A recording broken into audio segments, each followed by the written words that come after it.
Yes, that's the alarm clock. So let's get started. Welcome to this month's Courageous Conversation.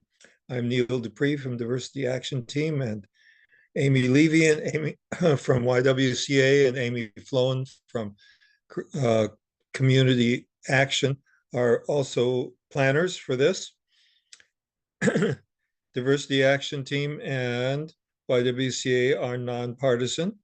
Community Action is apolitical. So today's theme is removing the stigma of BIPOC mental health. Of course, it's nice to remove the stigma of anybody's mental health, but there's some special issues around BIPOC mental health also. Um, if you'd like to be added to our email reminder list, just put your email address in the chat room. For agreements for courageous conversations are stay engaged, don't leave the room too many times, uh, experience discomfort, because that's how we learn. Speak your truth, that's how other people learn. And expect and accept that it's not all going to be solved tonight. You already know the conversation is being recorded, and if there's media, they may choose to record parts of it. At 7 o'clock, partner members will give announcements, and then anybody else is welcome to make announcements. And then we have half an hour of unmoderated discussion, or maybe not that long if we don't choose to stay that long. We also want to recognize that we're meeting on ancestral lands of Native nations. In Wisconsin, there are 11 federally recognized Native American sovereign nations and one seeking to regain that recognition. We acknowledge that these indigenous communities have stewarded this land through the generations, and we pay respect to their elders, past and present, and we want to learn from them. So now it's time to start, and I'm turning it back to Amy. Thank you, Neil. So we have a lot to get through tonight. We have several videos for you to help frame our discussion. As many of you know, that July is BIPOC Mental Health Awareness Month, which is very in line with our title of removing the stigma of BIPOC mental health. This evening, we will cover or highlight mental health with respect to African Americans, members of the AA-NHPI community, the Latinx community, and Indigenous or Native American community. So I will go ahead and get us started.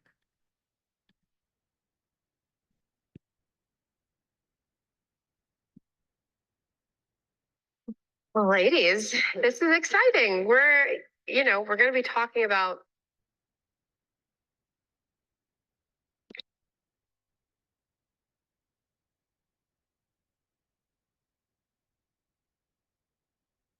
mental health and Black women, a topic that for a long time we didn't hear a lot about. Hi, gorgeous. But are slowly starting to hear more women like ourselves talk about mental health. And I know you have all heard the phrase, the strong Black woman. Tricia, when you hear the term strong Black woman, that's your reaction. I reject it. I dislike it greatly. Yeah.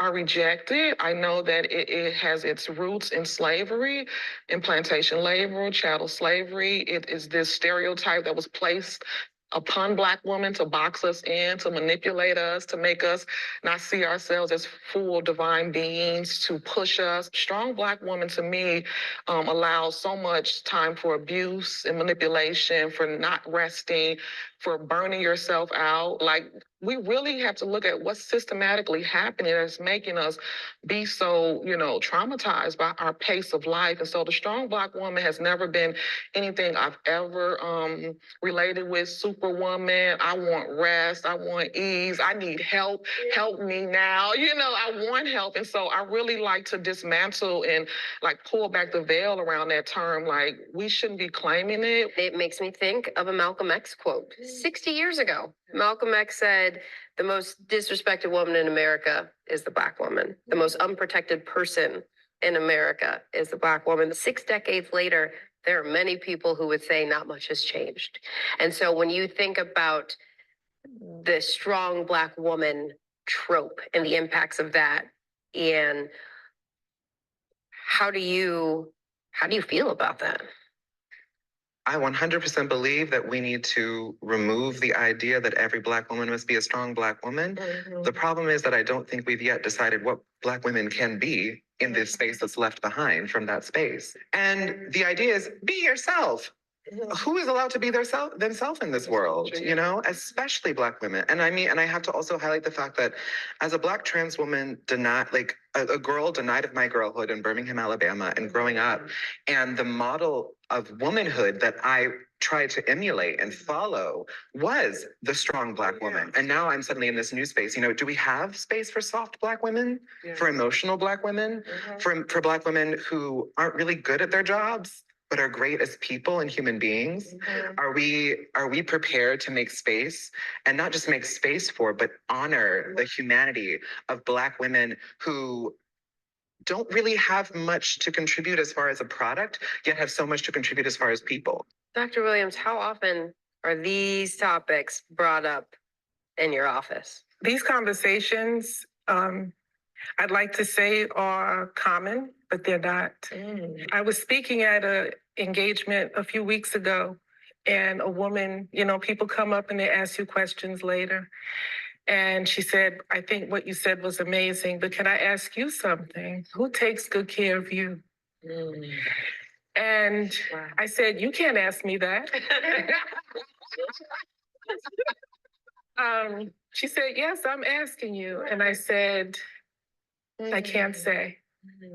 You know, when we're talking about just taking that deep exhale, that's something that is not common. It's something that is like, okay, I'll find a special day. When I talk about resting in the way I'm framing this work, it cannot happen by ourselves. No. Community care is right up there. We scream self-care, self-care, self-care. And it's like literally all you hear in the media is self-care, self-care, self-care. And I really want us to begin to shift towards thinking about community care. Those systems do not exist right now. Like, why are we like this? Why aren't we caring for each other? You know, Because we're afraid of each other. If we're not self-hating, then we're hating on you. Do you think it's the idea of hurt people hurt people? I think it comes from a few sources. I think self-hatred, absolutely.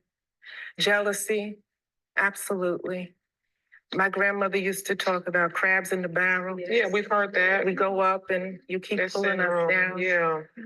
I think they may also think there's not enough room for all of us. The scarcity. Because most of the time, you end up in a place, whether it's a workplace or whatever, you look around, if there's someone else, well, there's only room for one of us. Scarcity. Exactly. So not enough room for us. Each one of us, we don't know what our breaking point is.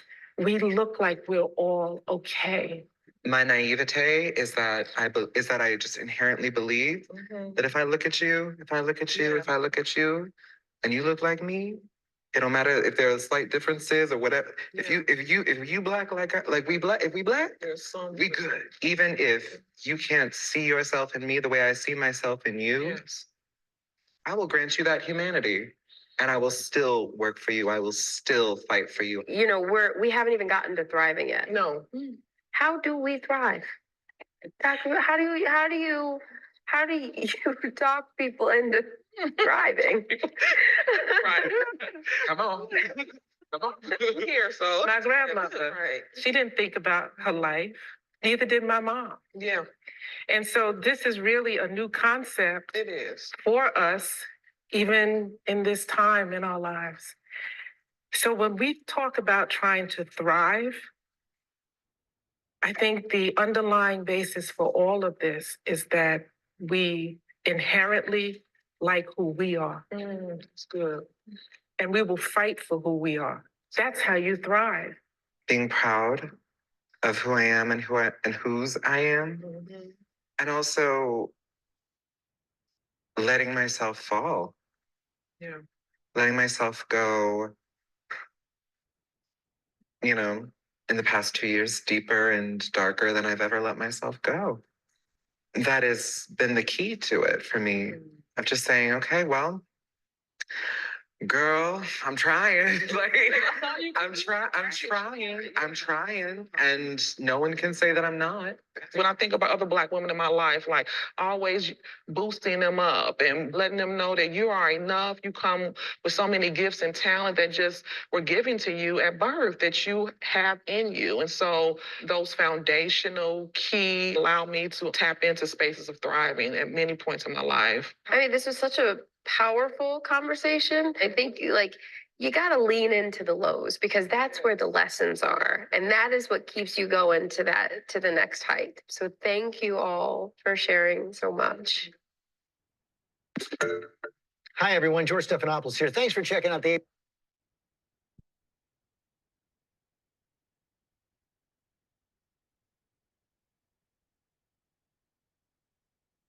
So there was a lot in that So- video. I open the floor. Is there anything that was surprising to you? Anything that reinforced what you were already thinking? I think we have a good number on. If you just want to go ahead and unmute, hopefully we won't be talking over each other.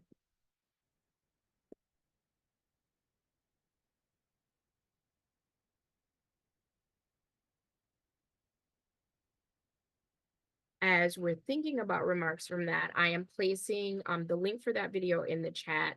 That portion that we watched was just about 7 minutes. The full conversation is just under an hour. So those are the first 2 links in case you want to rewatch that shorter clip or watch that discussion in full.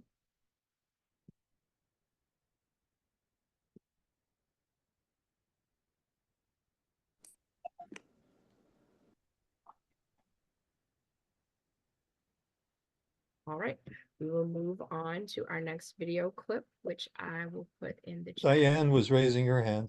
Oh, my apologies, Diane. Go ahead. It's okay. When I think of Black women, I always think of them as strong, as I think of them, and maybe this is wrong, but I think of them as the head of the family, taking care of everybody's problems. I don't think of them as weak at all. So I gotta have to change my thinking.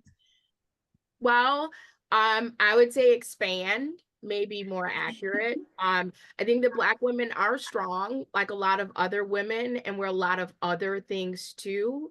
But when we just see a group of people as one thing or as a primary thing, I think it diminishes our humanity and our complexity and the nuance of who we are. And not all Black women are head of household. My husband and I are raising our children, and we are both strong, but we are both vulnerable and complex and all of those things. But I think you bring up a good point, and thank you for sharing that, because discussions like this give us an opportunity to pause and reimagine how we view people, whether that's conscious or unconscious. So thank you, Diane, for sharing that. So again, that video clip was about 7 minutes. Full discussion is just under an hour. So both of those are in the chat. In just a minute, I'll drop them in the chat again, because if you're just joining us, you won't be able to see what was previously put in the chat. So our next video clip talks about the importance of culture and mental health care. And this is from an indigenous woman's perspective.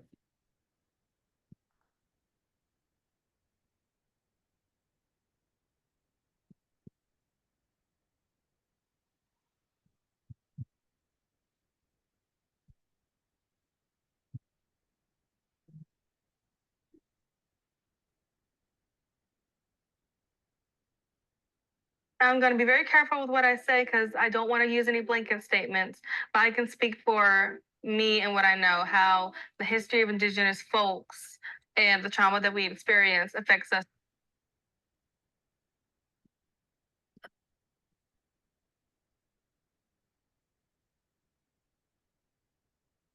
Affects us today. I'm going to start with people like my grandparents, the farmers, right?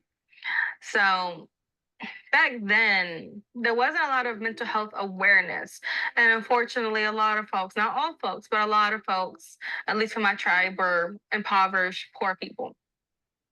That being said, there was no access to healthcare, no access to mental health, anything like that. So, and of course, let's be honest, there's a religious aspect. A lot of people in Robeson County are very religious, which is fine. But however, a lot of people have heard pray it away, pray it away, pray it away. So there was no support for people who might be struggling.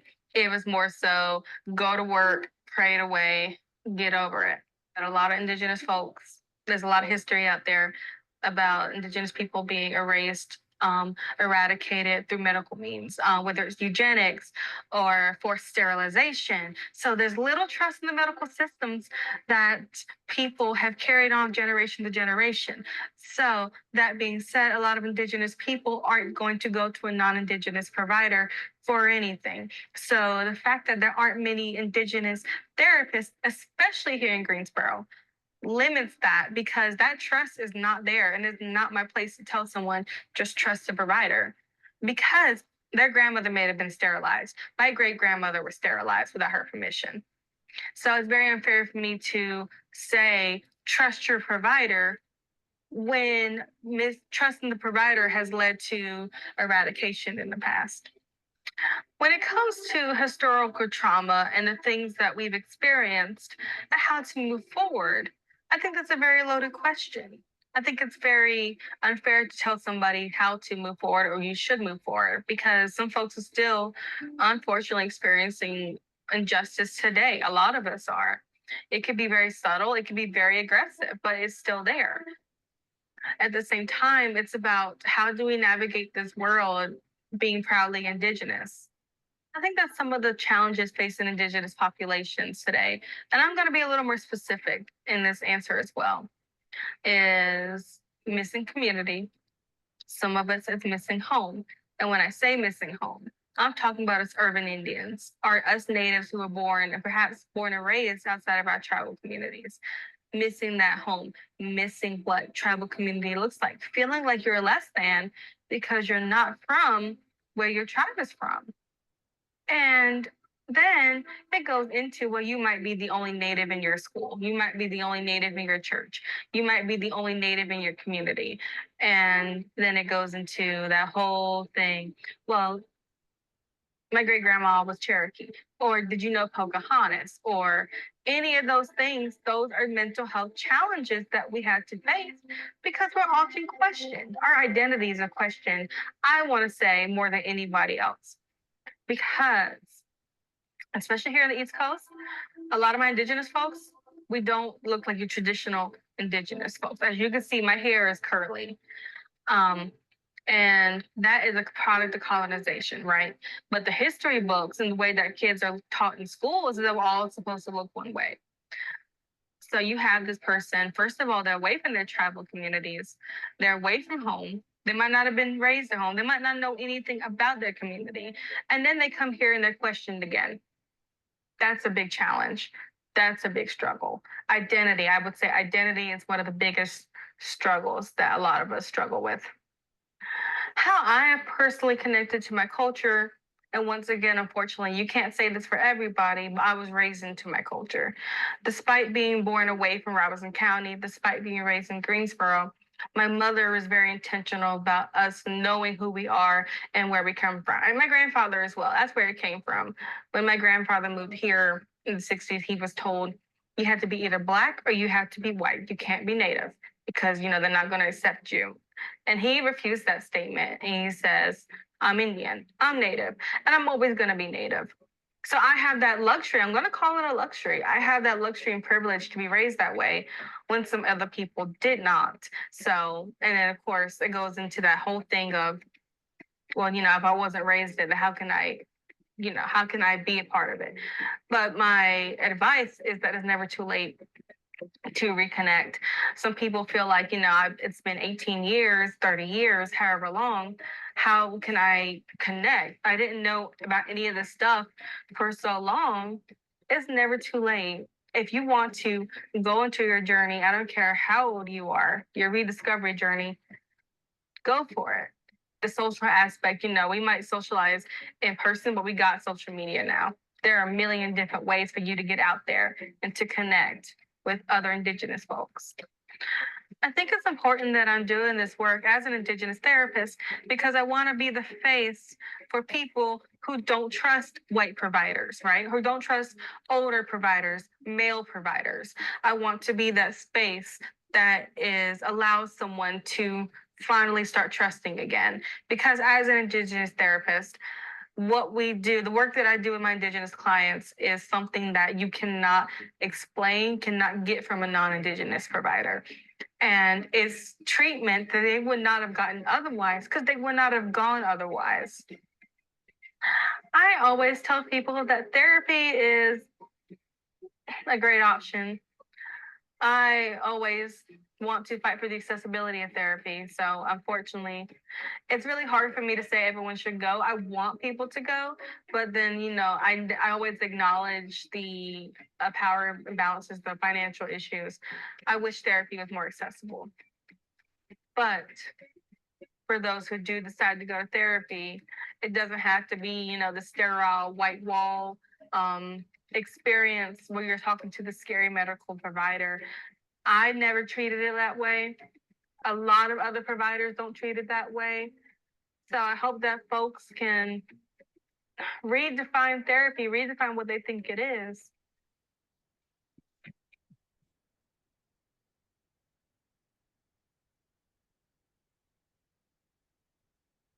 All right, so that was our second video, which the link is in the chat. I will open the floor if there are any questions or comments.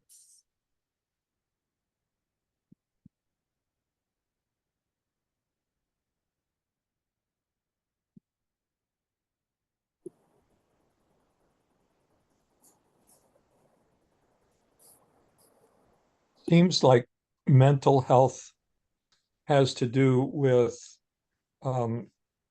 self-awareness and self-understanding, that both the clips that we've had so far have said it's important for people to know who they are and then to be who they are. And so I think that's part of the point of mental health. And the other thing is that there's a lot of crazy making going on in our society that that encourages people to devalue themselves because they're being devalued by other people. So they have, we all, but some people more than others, have to resist being put into stereotypical positions, and we have to discover who we are. Yeah. Well, I think one of the things. Hello? yeah, go right ahead.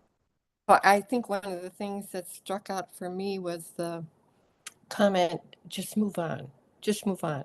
And it was right after talking about historical trauma, which maybe you're just beginning to hear more about, and your community identifies with that, and you need time to process that and understand it before you can even begin to move on.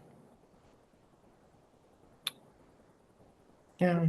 And I think one thing, Neil, that you brought out is so important is knowing yourself really well.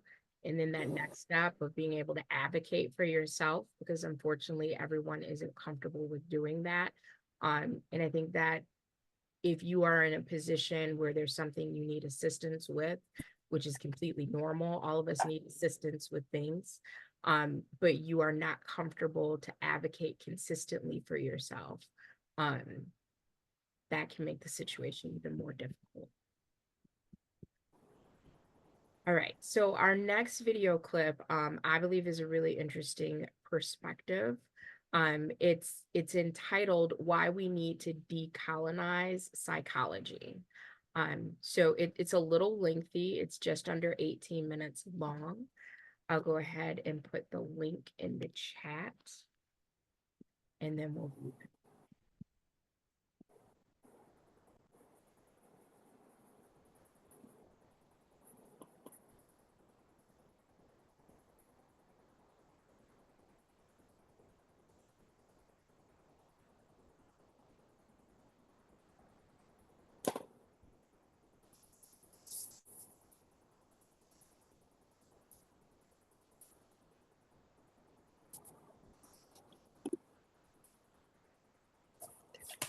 My name is Tama Simone Bryant, and I am a descendant of the Mende people who survived the transatlantic slave trade.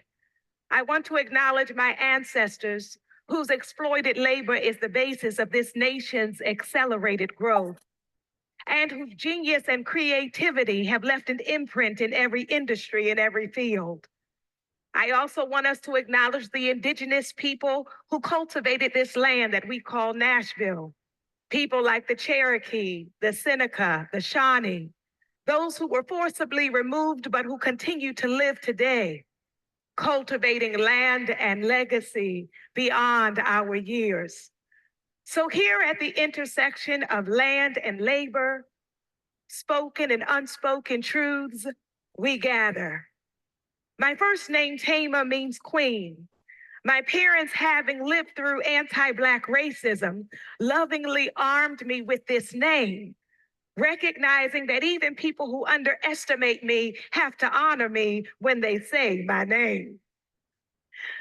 My middle name, Simone, is after the legendary singer, songwriter, activist, and truth teller, Nina Simone. And my last name, Bryant, connects me with a legacy of preachers, orators, storytellers, and griots who understand the power of the word. Understanding the power of words, I'm a psychologist who is here to talk to you today about decolonizing psychology. To colonize is to capture, to take, to control, to disconnect, to disenfranchise, to de-identify. To decolonize is to reclaim, to reconnect, to honor, to recognize our interconnectedness with all living things. It is to identify with truth and live from a place of truth. A colonized psychology sees you fundamentally as a series of cognitions for us to diagnose, pathologize, control, transform, change, detect, research. A decolonized psychology recognizes that your social, political, economic environment and systems affects your mental health. So why is decolonizing psychology so important here in the States?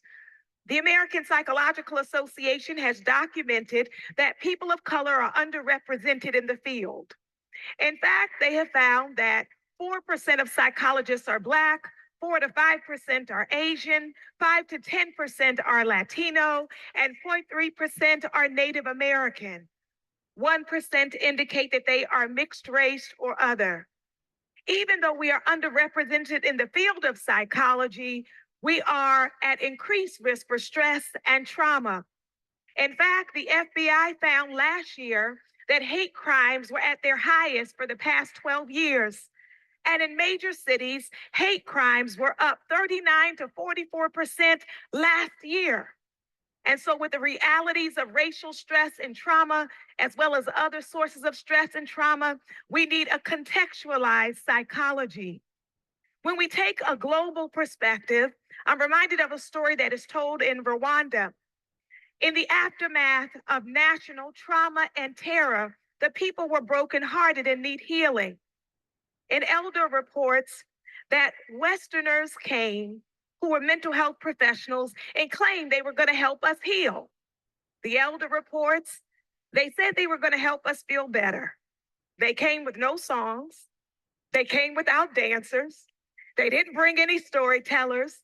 They separated us from each other. They took us out of the sun and put us into dark rooms and told us to tell them our most painful memories. It was not healing. We had to ask them to leave. Indigenous healers around the globe often assess psychology and often assess distress with a variation of these questions. When did you lose connection with your creator? When did you stop honoring your ancestors? When did you stop singing? When did you stop dancing? When did you stop finding yourself in the gift of story? If you answer those questions, I'll have a sense of the timeline and the source of your distress. So we need to decolonize psychology. We need to shift from an over-focus and over-emphasis on the individual. while we are neglecting systems and start to pay attention to context. Can you imagine if a psychologist thought the only reason you have an eating disorder or body image issues is because of your cognitive distortions and the dieting practices of your mother?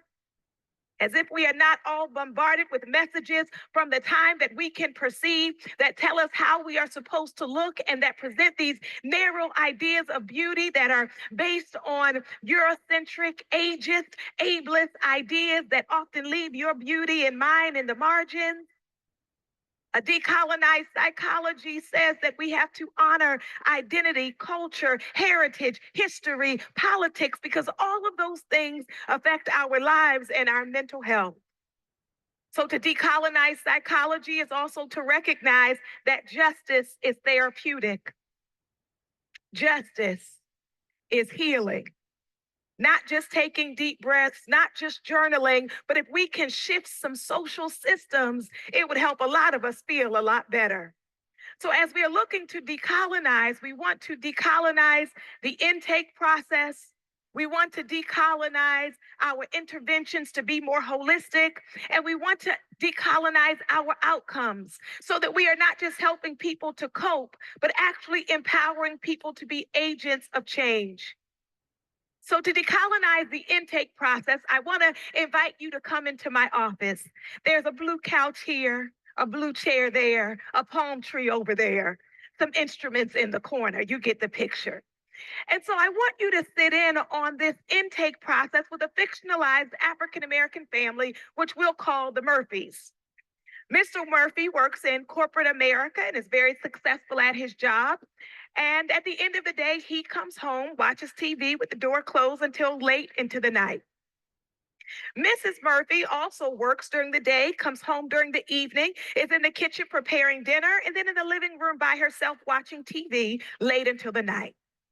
The eldest child is a daughter who we'll call Charisma. Charisma is very studious, and she's in her room studying on her computer late until the night, getting all A's semester after semester. And then we have the little brother who we'll call Solomon, who claims he doesn't have any homework. So he's on his computer playing video games late into the night.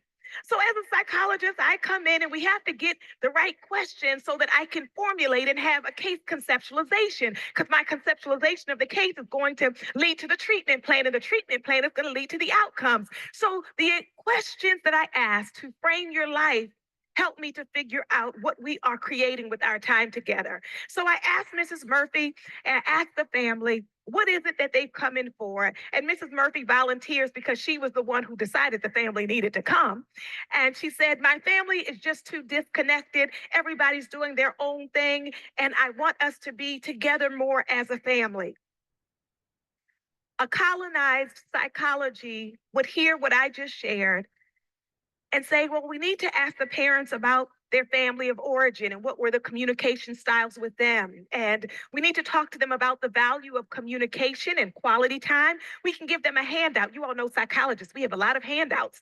We can give you a handout on connection. We can give you a handout about avoidance and the dangers of avoidance. We can give you a handout about too much screen time for little Solomon over there. We have lots and lots of handouts. And if I was really doing my job as a psychologist, I would give you homework, because we don't want to just sit here and talk and nothing ever changes. So this family needs to have an outing. How about bowling? And when you go bowling, leave all your devices in the car because you need to stay connected. And when you get advanced, you should start having dinner together maybe 4 to 5 times a week, because this will really be important to get the family connected. Does that sound good? It sounds pretty good, right? All of that is a colonized, cookie cutter, manualized approach to psychotherapy. And it went off the tracks because we did not ask the right questions. So if we start to go a little deeper and really begin to ask about people's experiences with discrimination, stereotype, and stigma, we'll get a different picture of this family. You'll find out that Mr. Murphy started having panic attacks when George Floyd was murdered. All right, now let's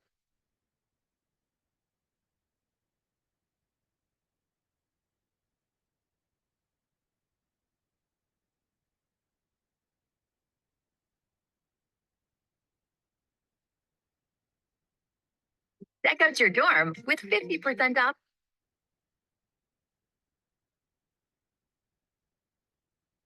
When George Floyd was murdered by a police officer and he was unarmed, Mr. Murphy started having nightmares where he also could not breathe. He started dreading going to work in the morning, and he would show up to corporate America being one of the few Black men who worked in his agency. And even though he was very successful, he would find himself in the middle of the day, multiple times a day, having to run to the bathroom and put water on his face because he couldn't breathe. Mrs. Murphy, you would find out, is living with the realities of Superwoman syndrome, where we are often raised to erase ourselves, to neglect ourselves in service of everyone else. And while some call it Superwoman syndrome, a lot of people in the Black community would say that's not a syndrome, that's ideal Black womanhood. You are to surrender yourself for the saving of your family, erase and neglect yourself for the uplifting of our community. Some mental health professionals would call Mrs. Murphy too intense and too serious. They might even think to themselves that she's an angry Black woman. The truth is, Mrs. Murphy is exhausted. I'm talking about soul tired, the kind of fatigue that won't be fixed by a nap or even a bowling trip. And then we have Charisma, who is very perceptive and insightful. She has picked up on the stress of her mother and the strain of her father and realized one of the things that brings her family joy are her A's and accomplishments.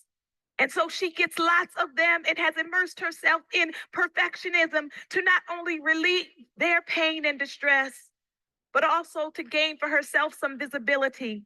Going to a predominantly white school in a predominantly white neighborhood, her Black beauty is often overlooked, denied, and ridiculed. She sees a lot of Black girl magic in social media, but she's had trouble getting hold of that magic for herself. Last school year, she would spend hours in front of the mirror trying to make herself look like the queens on TV, but she would still walk through the halls, somehow invisible. After doing that for months, she gave up on that project and decided, you don't have to acknowledge I'm beautiful, but you will have to admit I'm smart. And that satisfied her on some level, but her soul is still hungry. And then we have Solomon. No one has given Solomon words for what it feels like as a Black boy in America to constantly feel like he is under surveillance and suspicion. He doesn't have words for what it means this summer when he was walking through the mall from store to store trying to find a job and felt like people thought that he was a threat, a thug, violent, a monster, and no one would give him a chance. He does not have the words for it. He sees his father coping by drinking, and his mother copes with prayer, and his sister copes by studying, and none of those appeal to him. And so he goes into the alternative world of video games, where he can create his own character and decide how people respond to him. He can even accumulate power the longer he plays the game. And so he plays longer, but somehow the empowerment never translates to his real life. I hope as you hear this, family, you can see why a handout is insufficient on communication skills. I hope you can feel how a bowling activity is a very surface level response. But what is needed as we talk about transforming families and transforming communities is a decolonized approach that even incorporates their cultural traditions and arts.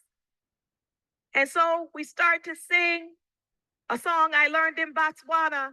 We are one family and none can separate us. None can separate us. None can separate us. We are one family and none can separate us. No, no, never.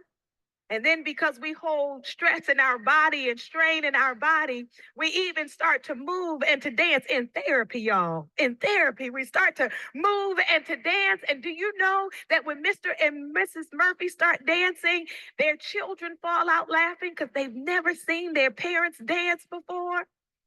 And in the midst of the poetry and the spoken word and the dance and the drama, I start to talk about the reason we need resistant strategies, not just coping strategies, but how do you protect your mind, your heart, your spirit when you are walking through toxic environments? And Charisma shares that she loves Beyonce's new song that they can't break my soul. They can't break my soul. They can't break my soul. And as she tells that story, her mother starts to talk about when she was growing up, between learning how to cornrow hair and bake cornbread and cook collard greens, she also learned the importance of her walk. That her eldest aunt told her, all the women in this family are brilliant and foxes. So if you in this family, you got to know how to walk. And when you know how to walk, you are not invisible. And Mr. Murphy starts laughing because it was the walk that got his attention to begin with. And so in the midst of their sharing, Solomon breaks down and finally tells his family what happened this summer when he was trying to get a job and how he was treated and how he was followed around stores. And he starts to cry, and his sister hugs him, and his mother, because she is a superwoman, starts naming all of her friends who could give him a job. So he doesn't need to work at that raggedy mall anyway, because anybody who doesn't see the value of her son is garbage to begin with. And so they are intervening, and I look over to my right, and Mr. Murphy on the top is cool as a cucumber, but that right leg is shaking. And he's cool, and he's watching, and his son is crying. His sister is rubbing the son's back. His wife is strategizing, and the leg is shaking. And I said, can we all just take a breath in, reaching up to the sky? And can we all just shake everything out? And when we shake it all out, the leg stops shaking. And I say, Mr. Murphy, is there something you want to say to Solomon? And somewhere between a howl and a declaration and a whisper, he looks at his son and says, Solomon, you're a king. You're a king. And his son walks over and gives him a hug, and he whispers in his ear, you are a blessing everywhere you go. And as he talks to his son, he's talking to himself. As he talks to his son, he's talking to himself. And this is why it is not okay for psychologists to treat each of us like we are identical, because we are all living culturalized, politicized, real lives. And while we know transformation takes place in protest march and in the Supreme Court, that transformation happens based on who you put in the jury box and on the school board, I want you to know transformation also takes place in the therapy room. So in the words of Tracy Chapman, don't you know, we're talking about a revolution. Sounds like a whisper.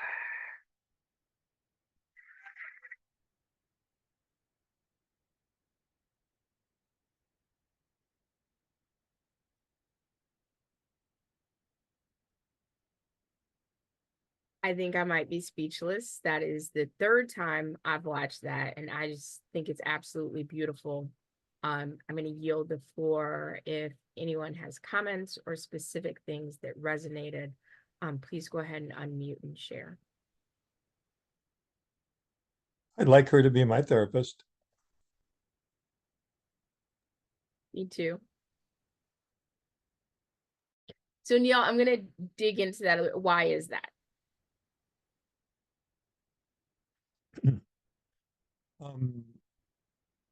Because she's using the full range of humanity rather than just keeping it in your head. And that's where I'm most comfortable being. So I would like her to be my therapist because she would get me way out of my comfort zone. I really liked what when she was telling the story about Rwanda and how people needed singing and dancing in order to be healed. And that's something we just don't even think about here. At least I don't.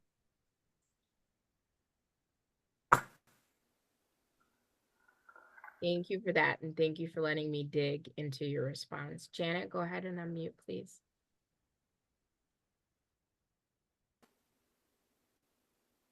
I really like that a lot too. You can just see how valuable it is for any group of people to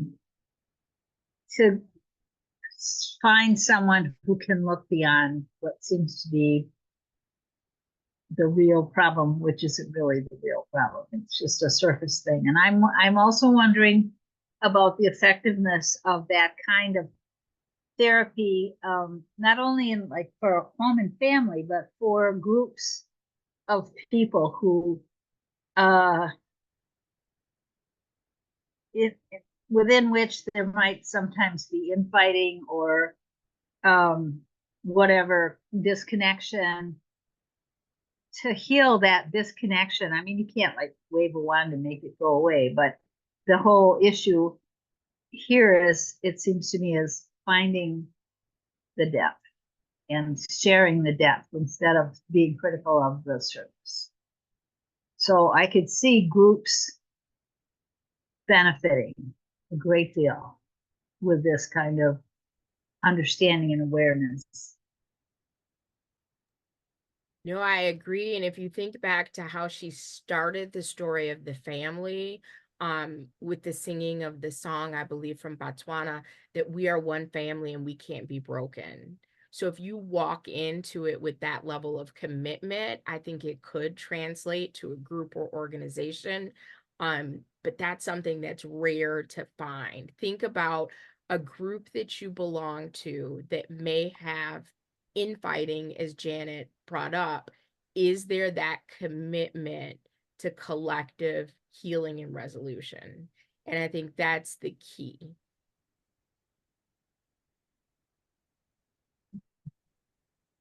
Yeah, Anne, go ahead. I liked two things, and that was seems simple, but that it is not a one size fits all. It's not there's no cookie cutter approach, for sure. And then the other piece I liked is that, you know, the family, I mean, she wasn't out to fix the issue. She was out to lead them creatively on a journey to speak and to find their power and their strength, and safety and sharing with each other, you know, especially Solomon, about what had happened at the mall. So I just liked both of those aspects. Yeah, thank you, Anne. And speaking to Solomon, I love how the family came together to attend to him, but in very different ways. So the sister is comforting him, the mom is helping to problem solve, and the dad is affirming. And all of those pieces are critical. So yeah, I love how they all assumed a role for the common goal of caretaking him.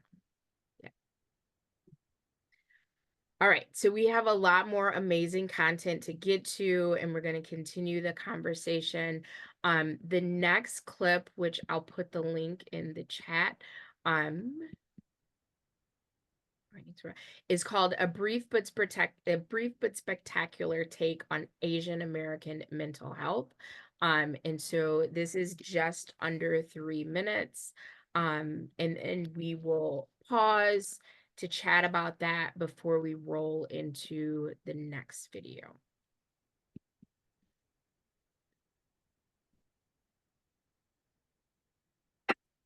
Christine Cuddypon is a clinical psychologist. Christine Cuddypon is a clinical psychologist at the University of California, Irvine Counseling Center. Growing up Filipina, she said no one around her ever talked about mental health. So now she's trying to break through the barriers that keep her community away from this crucial therapy. Tonight, she shares her brief but spectacular take on Asian American mental health. Growing up, there was still a lot of mental health stigma. It wasn't something that was ever talked about in school. So I learned to keep it quiet. I actually went to a Catholic school for 1st through 12th grade. And I remember when I was in the 6th grade, I struggled. And the way that was taken care of was getting marched to the principal's office, who was the nun, and getting shamed for how I made my mother cry.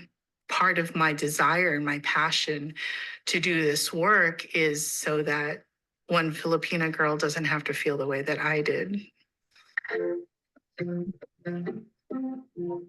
Some of the nuances that are so unique to working with people who are Filipino in mental health. We have to juggle stigma, we have to juggle sensitivity to culture, we have to juggle this inherent shame. One of our primary Filipino values is kapwa, which is the sense of connectedness. Everything I do, it represents or is a reflection of the people around me. Many times the stigma of mental health is I have something wrong and I don't want to bring shame to my family, so I'm not going to say anything about it. Most people of color are from collectivistic cultures. We're always used to thinking of what's the best thing for the community as a whole. So when I introduce this concept of self-care, they just can't wrap their heads around it. Or they think that it's selfish because like, who am I to be taking off in the middle of the afternoon to sit in nature when I should be earning money to help my family? But I like to think of it as you are replenishing yourself and that rest is productive. It's not a waste of time. I think there's a real misunderstanding that people have to be very extremely down or depressed or anxious or all of these things in order to justify going to therapy. But really, if you're not feeling great and you would like tools and answers and insights, yeah, that's what a therapist is for. My name is Dr. Christine Katibon, and this is my brief but spectacular take on Filipino American mental health.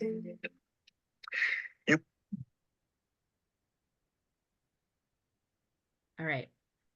Any comments or reflections?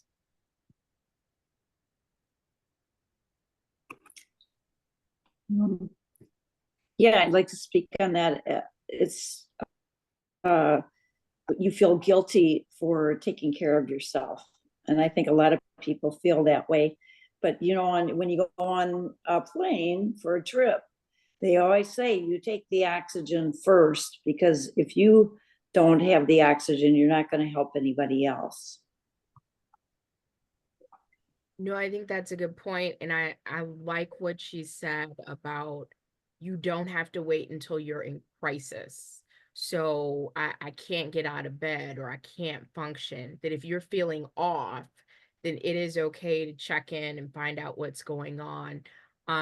Yeah, and the worthiness of who am I to take a break when I should be doing this thing that I perceive is more productive and helpful for someone else. And depending on how you are raised, what your experiences are, that could be something that's really tough to overcome. So I'm glad that it's something that's being discussed and examined. Any other, yep, go ahead, Neil. I was in the Peace Corps in the Philippines for 3 years, and one of the big parts of the culture is a sense of saving face. And so you don't want to do anything that would cause your family to lose face or to be ashamed of you. And I think that's not just true for the Philippines, but it's a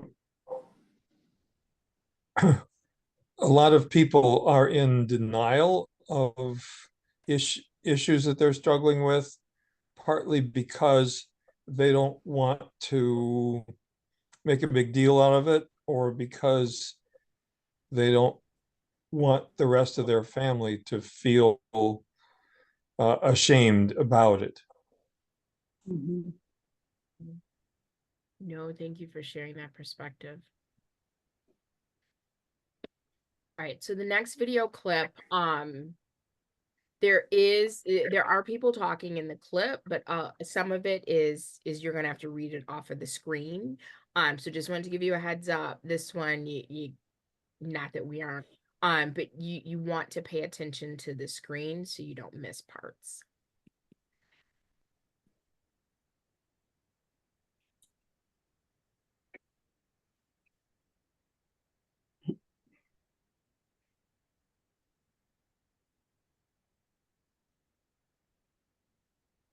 It's human to go through challenges, but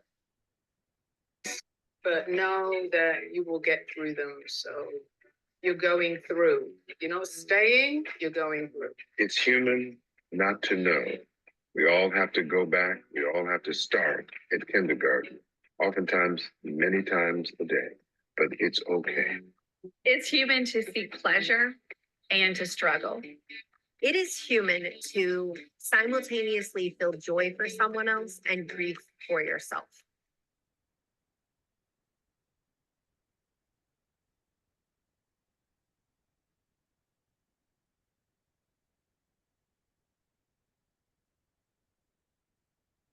Is there trauma that has been inherited because of gender or race or underdiagnosed issues or undiagnosed issues? What does this mean? Is this the case? And how do we start healing the things we don't necessarily see every day?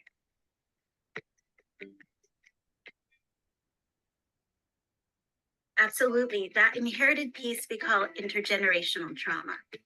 So you can imagine there's a moment of historical trauma that's slavery, genocide of indigenous peoples, Japanese internment camps, the Holocaust. And the folks that survived that, they didn't get to heal. And often those harms that happened to them didn't even get acknowledged, but they survived. And then they raise kids, but they've been traumatized, and it comes through in their own parenting. It comes through in the way that they manage their emotions. It comes through in the way that their genetic code gets expressed. And so that happens generation after generation of generation. Unacknowledged harm that repeats, lives in the body, lives in relationships, lives in the mind. We're healing from decades and decades of mistrust, distrust, experimentation, isolation, violence, abuse, discrimination. The list goes on and on. What are some ways that maybe we can help stop that cycle or maybe release some of the pain for our next generation? One of the most important ways that we begin to heal is to acknowledge what has happened. All of those historical harms have impacted all of us, actually. How do we treat trauma for the child who's still being abused, right? We usually want to remove them from that situation, and that is not the case for us right now. And so I think it's also why we can't heal this alone. We really need accomplices of all backgrounds to be in on this, making changes and fighting and healing themselves, because we've all been impacted by this.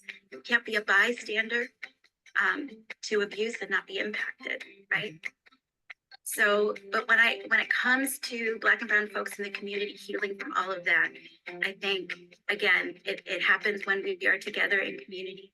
It happens by attending to our bodies and how, trauma, the body keeps the score, right? It's in that body. So what are we doing? Healing practices. And it shows up in our body with all those, the health outcomes that we're having.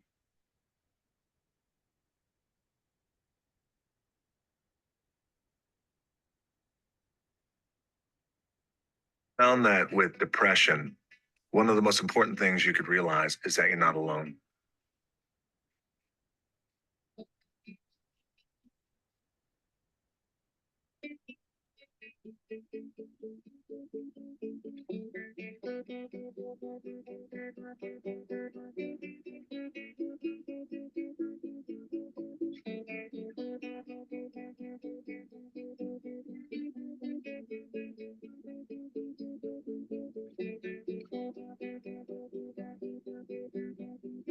After years of going through a lot of different things, I realized that I was bipolar. And so when I go to know more information, it actually helps me. It doesn't scare me once I know it.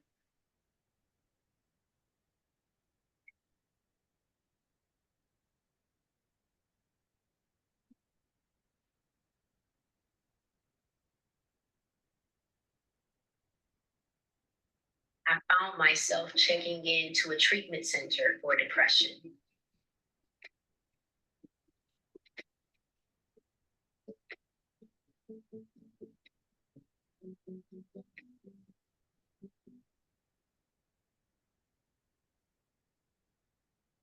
You're not the first to go through it. You're not going to be the last to go through it. And oftentimes it happens. You feel like you're alone and you feel like it's only you and you're in your bubble. And I wish I had someone at that time who could just pull me aside and, hey, it's going to be okay.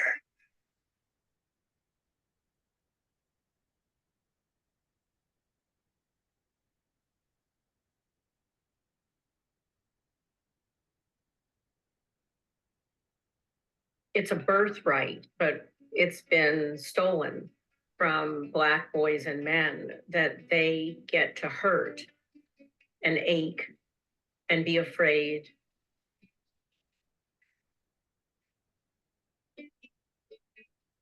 And that is, the how of getting to the Black pain, the Black male pain. The pain is so overwhelming, brother. And I often say too, that, when you get in crisis, you don't have a team around you that has your back when things get rough, that's not going to leave you nor forsake you. And that can give you the advice to say, Court, be quiet. Court, don't say anything. Court, straighten up your shirt. If you don't have a team in place at that time, it really is too late. And so we want the truth to be in the world for Black boys and Black men, that it is their, not just birthright, but their divine birthright to have their holes like everyone else, to be broken and whole all in the same breath. And so it's important, particularly with Black boys and men who have been pathologized and demonized. One of the most important gifts that we can give to a young person or give to someone who is older and struggling is to not be a know-it-all. And we miss out, and parents miss out, because when you want to know everything and you want to instruct your children, to instruct someone that you haven't been willing to listen to is, it's not just painful, it's dangerous. It's dangerous to think that you can help someone that you don't know. And what we know is that silence is not always golden. Silence can be deadly. And this is what, the key gift you can give someone is a soft, safe place to fall. A soft, safe place. You don't have to know the answers, because guess what? You're not going to know them. If you have a child or a partner who comes to you and says, I don't want to live, you're probably not going to know what to say. But what you could say is, I'm so glad you told me. I'm so grateful that you're telling me that something is sitting on your soul and your life force. And I'm going to sit here with you and we will figure out together.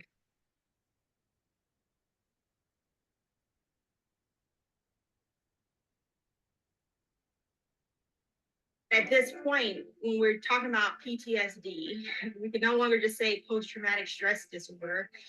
We have to say it's persistent traumatic stress disorder.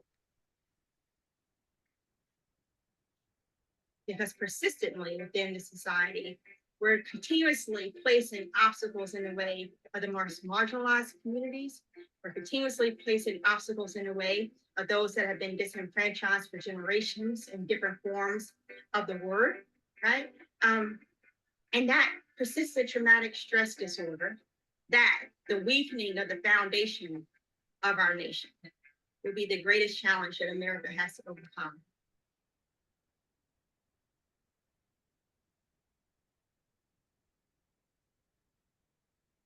Tokenism is a very lonely, disparaging feeling.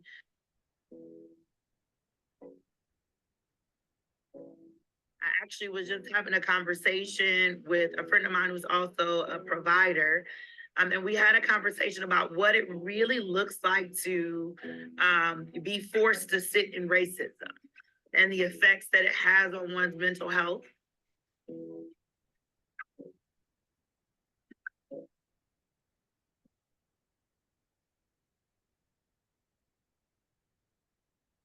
We added mental health because what we know is that COVID was going on. And as we started having conversations with women in obstetrics and gynecology, I was seeing something way different. And that was Black women were coming through the door. And because they were feeling safe in our space, they were asking for help. They were saying to us, this is too much. I cannot function. I don't want to get out of bed. I'm having difficulty with my regular activities of daily living. I'm having difficulty at work. I'm worried I'm going to lose my job and I need help. And that was just something that we hadn't experienced before in our systems. And so that's why we added mental health. This is the first office visit for a lot of women in over 20 years because they didn't trust the system. And now they get to walk into a space that's dedicated strictly for them. And they get to see someone that looks like them from the beginning to the end. And so now what we're recognizing is that we're needed, like we said, in beyond specialties. What we know is in pediatrics, I think less than 1% of pediatricians are Black. And we're seeing as they're coming into us and having conversations saying, I want my child to be able to have the same experience. So now we know we're needed in pediatrics. So from here, it's just up for us. It's growth, it's upward, it's onward, and it's action steps and meeting the needs of our community.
All right.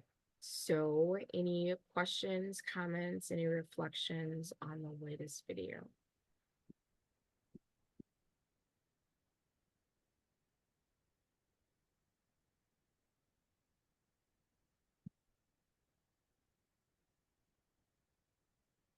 All right. So our next one is entitled, What's the Deal with Latinos Not Talking About Mental Health? So we'll go ahead and start that.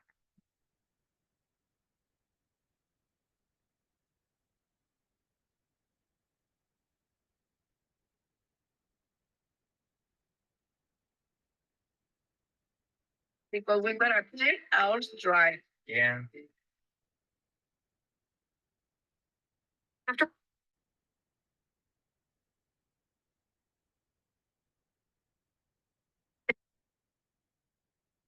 Ay, Dios mío, otra vez con ese show. ¿Pero qué te pasa? Nothing, I'm fine. Mira, mijo, I know you have been having a tough time, pero no seas tan exagerado. Hagamos algo. Vienes a la casa, descansas un poquito, I will cook you dinner y ya verás que todo va a estar bien.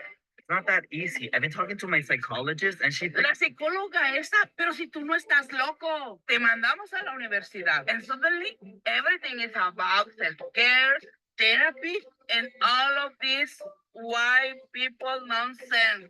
Sorry to interrupt, but caring for your mental health isn't just a white people thing. Estoy que haces metida aquí en mi carro. This is the cat call, and we're calling this shit out. Cuidado con esa boca. Perdón.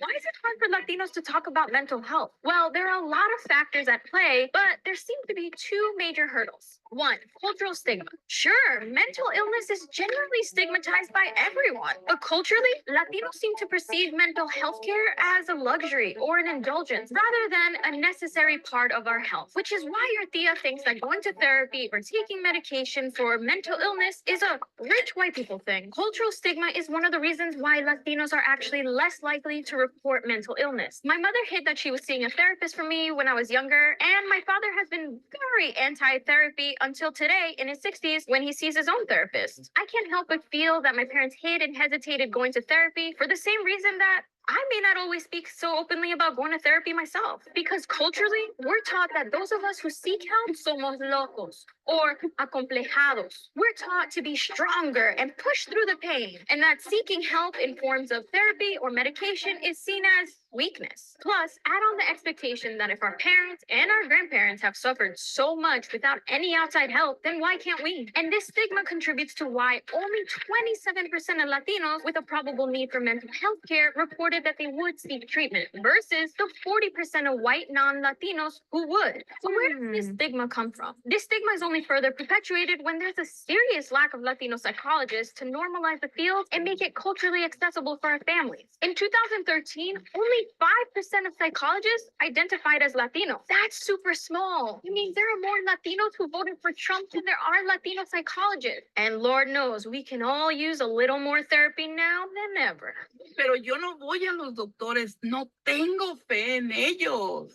People of color have an unfortunate but very real distrust of medical treatment, many of whom might have grown up in a generation when, for example, Puerto Rican women were subject to forced sterilization, Central Americans were infected with STIs by the US government, and a number of other abuses, which were then written off in history books as medical research. Finally, religion can also play a big role in the cultural stigma that Latinos have about caring for their mental health. Many deeply religious people might feel that all you have to do is pray and God will take care of it. Now, there's nothing wrong with turning to prayer, meditation, or any other sort of spirituality in difficult times, but that doesn't have to be your only solution when your health is at stake. So no need to drop out of your church choir just because you're seeing a therapist or taking medication for your mental health. You can do both. But it's not just cultural stigma standing in the way of caring for our mental health. Number 2, access to healthcare. Most Latinos don't have adequate or consistent access to healthcare in this country. And that's because there are serious economic barriers to accessing mental health resources, especially considering that among working Latinos, only about 36%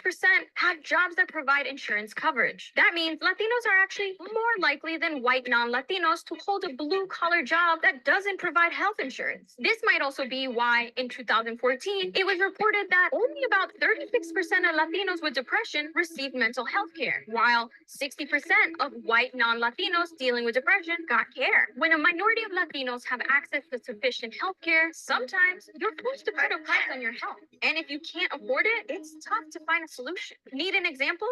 8.2% of Latinos with insurance used antidepressants versus just 1.8% of those who were uninsured. More than anything, it's an example of why the fight for fair and accessible healthcare in this country should be at the forefront of every Latino's mind. And this is especially important because when we don't address mental health, the stakes are very high. Our lives are literally on the line. Suicide ideation and behavior among US Latinos has increased notably in the last decade, especially among youth. Suicide attempts for Hispanic girls, grades 9 through 12, were 50% higher than for white girls in the same age group. And these numbers are all consistently higher than white or Black non-Latino students. By upholding the stigma stigma surrounding mental health and being denied accessible healthcare, we're putting our kids, our relatives, and our friends at great risk. Pero entonces, ¿qué se puede hacer? ¿Cómo se cambia eso? So we need to think twice about the language that we use, like loco or acomplejado, that refer to mental illness in shameful ways. Transparency and exposure can be a great first step in eliminating the stigma. Like when celebrities like Demi Lovato, Selena Gomez, or J Balvin speak about their own personal struggles regarding mental health, they're making important strides in normalizing conversations that we need to have.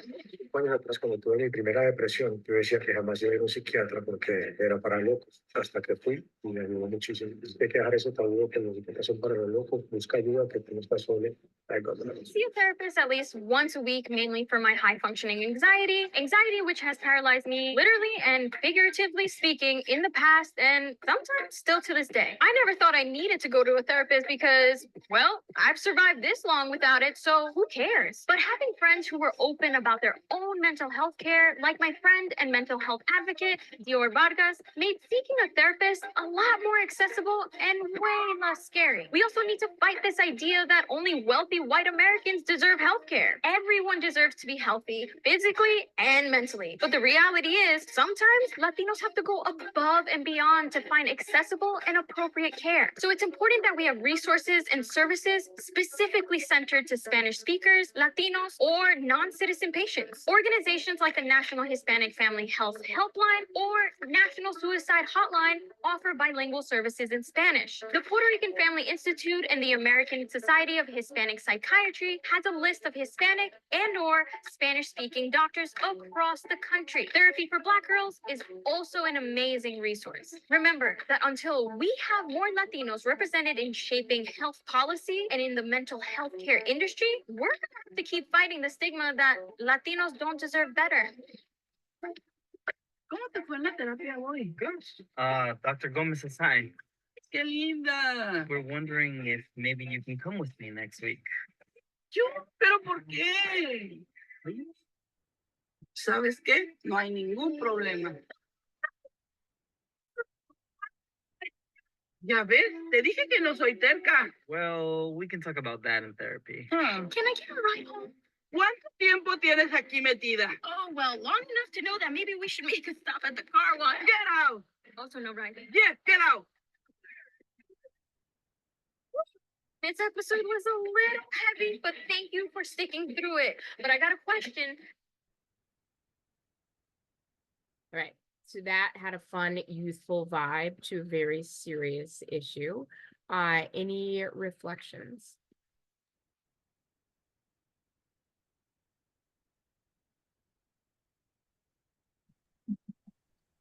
I want to go back and watch it again and translate the Spanish.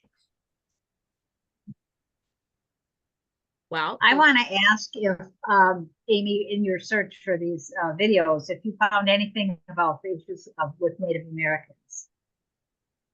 There was one that we did watch with the Indigenous woman who was also a therapist and talking. Yeah, but there are tons of clips and items on YouTube.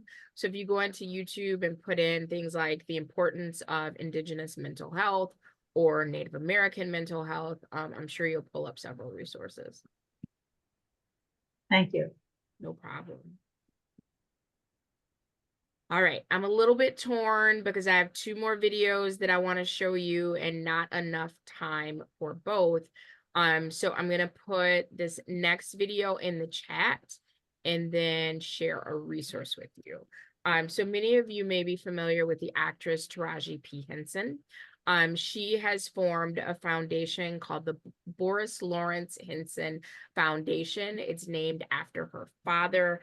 The video that we are not going to watch, I am putting that in the chat.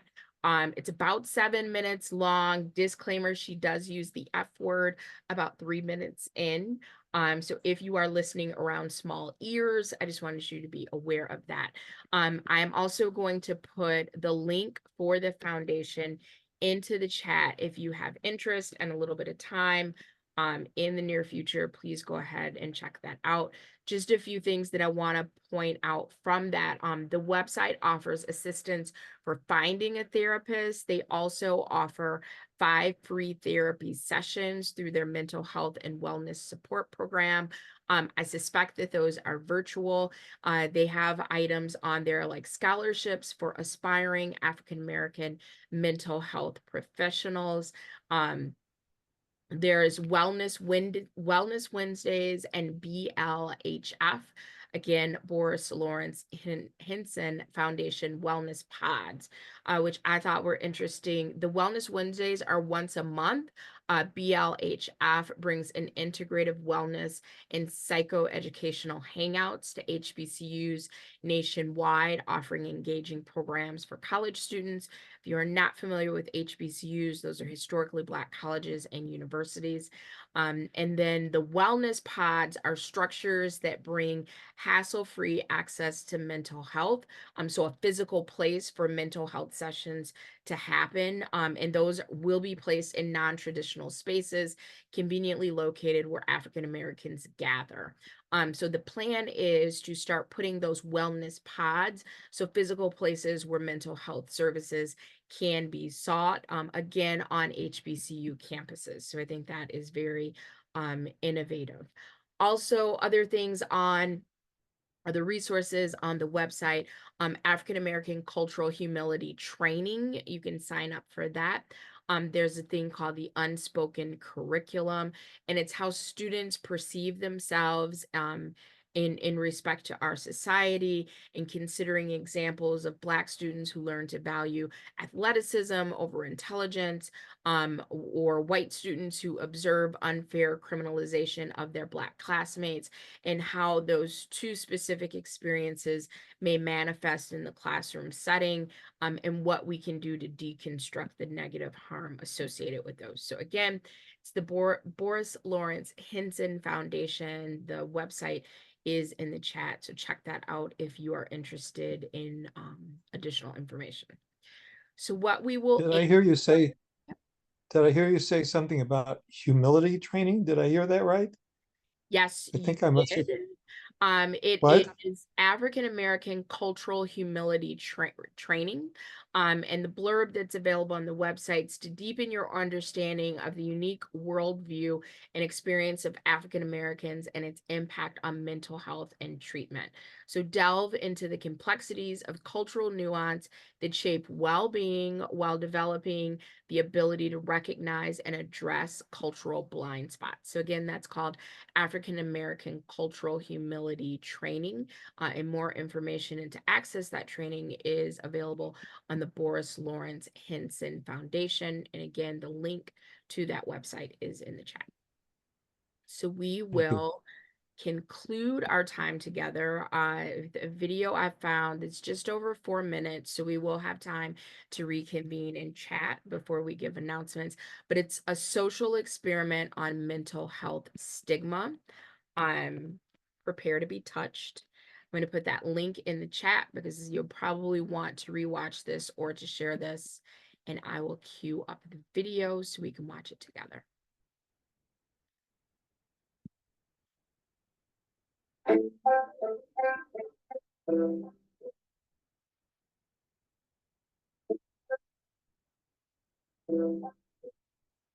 You can be born perfectly rich, have a very good lifestyle, have parents who care very well for you. I don't think mental health issues discriminate against anyone of any race, gender, or social background. Hi. My name is Nicole. I'll be a moderator for this discussion. I'm Nicholas. Today, I'm going to ask you a few questions about mental health in Singapore. What do you know about mental illness? I just know there's depression. Say that. Bipolar disorder. The wire is not so cute. This guy's crazy, so all these kind of words. There's nothing to me. Would you hire somebody with mental health condition? Hopefully, make them look in admin side. Simple, or some simple job. either they hurt themselves or they're going to hurt someone else. Then if you're mental illness, you apply for a job. But who in the right sense would really want to take you? Would you date somebody who has a mental health condition? Some of them will get quite manipulative. They'd say like, oh, if you break up with me, I'll cut myself or I'll kill myself. And then sometimes they tend to post unreasonable things, such as like a small thing that happened, and then they'll make a big fuss out of it. I cannot handle. I don't know how to handle. How would you react to, a friend or family member who's diagnosed with mental illness? The bridging needs to be the family and not a stranger. 不是专业医生，我们可能处理不了。 If possible, I would just stay away as far as possible. 靠笑诶，最好是不要靠近他。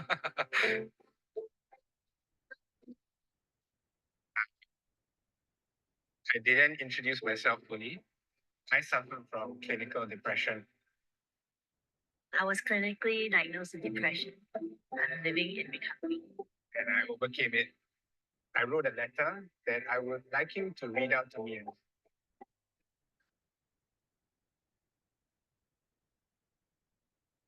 12 years is a long time to live with a mental health condition. In the 12 years that have been diagnosed with depression, This is what I've learned. I've learned that the greatest battles we fight are the ones with ourselves. I've learned that most conversation about employment can end the moment I repeat my analysis. I've learned that shame is something society teaches you. I've learned how to say sorry and show its symptoms of abuse. I've learned that friends can disappear and I will never hear from them again.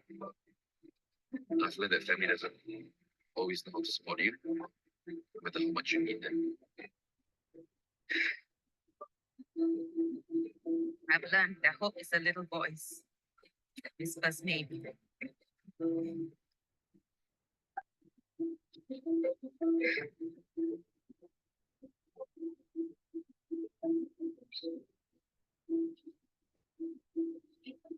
learned that recovery is a process. I've learned that one small crack doesn't mean I'm broken. I've learned that I have an illness, but this illness is not my identity. sorry, Dan.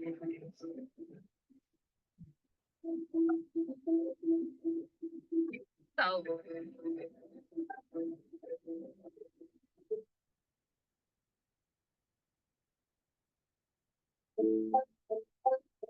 You have any questions you want to ask me?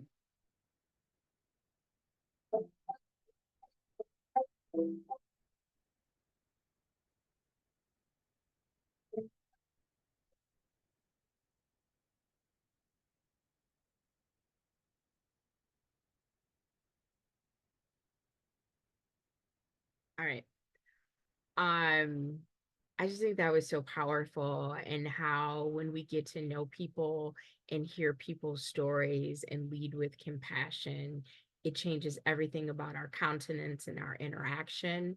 I mean, the tears were kind of obvious, but even if you'll notice, when he wanted them to read the letters out loud, just the care in which they handed the iPad back to him, like there was this precious thing that they were returning on. So yeah, that was really powerful for me.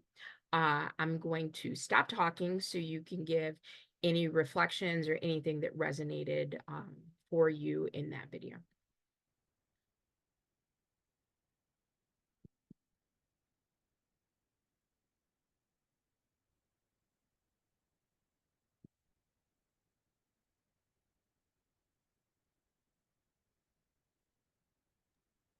It's important to be able to personalize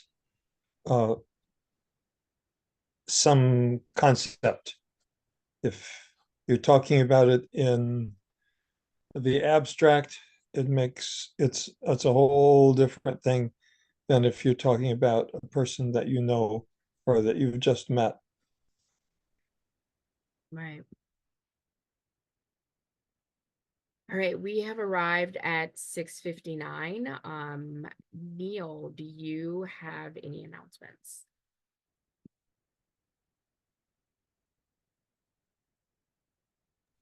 Okay. On Saturday, the 10th of August, DAT is going to have an event at the farmers market in Janesville. And so everybody's invited to that. It's going to go from 10 to 1, that you don't have to be there the whole time, obviously, but there will be lots of different activities and event and things going on. You'll have to go to the DAT website to find what those all are, but that's the date, August 10th at the farmers market. Perfect. Thank you for sharing that. I just have one announcement coming up on Thursday of this week. YWCA Rock County will be hosting our summer lunch and learn. It's going to take place virtually from noon to 1. So the link is in the chat as well as the graphic. I'll be sitting down for a conversation with Madeline Guthrie. She's a legal action staff attorney, and we are going to be talking about expungements and pardons. So if that is of interest to you, or you believe that someone else in the community would be interested, whether that's an individual or an organization, please feel free to share that widely. There's still time to register. It is free and open to the public, and again, available via Zoom. So you can go ahead and use that link to register. So I'm going to turn off Thursday, the 25th of August Thursday of July. Don't take us to August yet. Thursday, the 25th of July from noon until 1.